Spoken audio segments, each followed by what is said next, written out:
Unleash the power of knowledge and connect with the heartbeat of the African diaspora. Download our African Diaspora News Channel app now on Google Play and Apple App Store. Stay informed with authentic and diverse perspectives, breaking news, and cultural insights. Immerse yourself in a community that celebrates unity, resilience, and progress. Experience the vibrancy of the diaspora at your fingertips. Don't miss out. Empower your perspective today. Search African Diaspora News Channel and join the conversation. My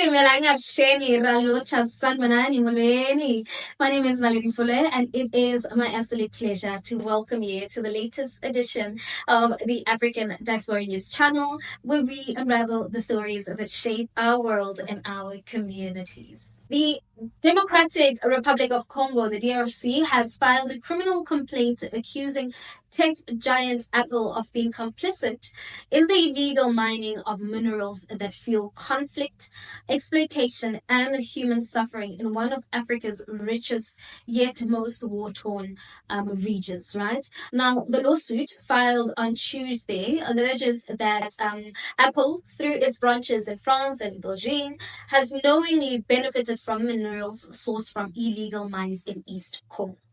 Now, these minerals are often referred to as the 3 Ts and are crucial in the production of the electronic devices like smartphones, laptops, tablets. But as the UN reports have highlighted, right, many of these mines are controlled by armed groups involved in horrific human rights abuses like massacres and sexual violences and looting, right? And the DRC claims that Apple's supply chain has played a part in this deadly cycle, with minerals smuggled through Rwanda before being processed and exported to multinational companies, right?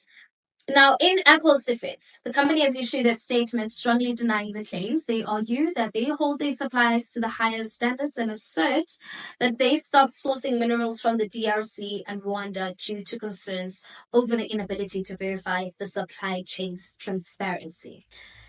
But according to Apple, their 2023 conflict minerals report found no reasonable basis to believe that their supply chains directly or indirectly financed armed groups in the DRC. We have evidence that proves that Apple has benefited from the circle of blood minerals like cobalt. Apple has denied the accusation, saying it carefully verifies the origin of the minerals used in its output. But Congolese researchers are calling for more transparency. So Apple, as a multi-trillion US dollars company, it needs to do better. It needs to do more than just releasing statements. There needs to be verifications on the ground, because that's what they claim. Of course, they would say that as a company, but we need to verify. There needs to be some independent entity that can go on the ground and verify that. In February, the M23 rebels seized the mining town of Rubaya, which produces minerals used in smartphones and computers. The UN said the rebels were generating about $300,000 in monthly revenue from the area. The lawyers representing the DRC have written to the European Commission requesting their help in ending the armed violence in the DRC and other parts of Africa. Now, the DRC's case against Apple represents more than just a legal dispute over supply chains. I believe it's about exposing the broader system of exploitation that has plowed the DRC for decades.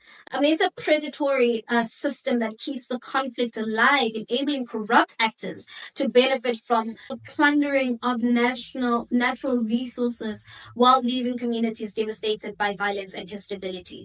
And this case is also significant because I believe it brings to light the hypocrisy in how companies like Apple market their products, right?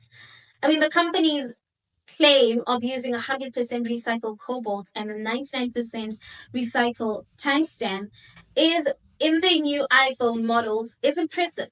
But it begs the question, right? How much of the raw material still comes from the conflict zones like the DRC?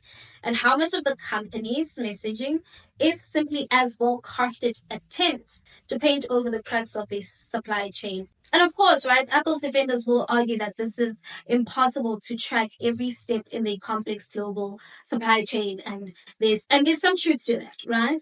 But I believe that the reality is that the extraction and exploitation of resources from the DRC are not just corporate mistakes. They are criminal acts Armed groups benefit from this exploitation, perpetuating violence, trafficking, and even murdering these individuals. And as a Black South African, this case hits quite close to home. I mean, it's a reminder of the centuries-old exploitative systems that continue to ravage the African continent. The DRC, as a country that should be one of the richest on earth because of its natural resources, has been systemically plundered for decades.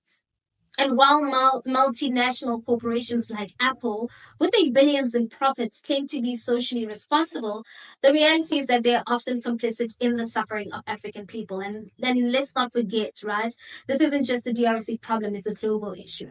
These companies profit from the minerals extracted through violence and human rights abuses. And we, as consumers, I believe, need to ask ourselves whether we are willing to continue turning a blind eye to the cost of our convenience. I mean, the question now is whether the French judiciaries will take this case seriously, or whether, as we've seen too many times before, large corporations will once again avoid responsibility. And the time for accountability, I believe, is long overdue. The people of the DRC have paid far too high of a price for the world's demand for conflict minerals. I mean, we must understand the human cost behind the products we use every day. And as global citizens, I believe we must ensure that the companies like Apple are actually held accountable for the violence and exploitation that these supply chains enable.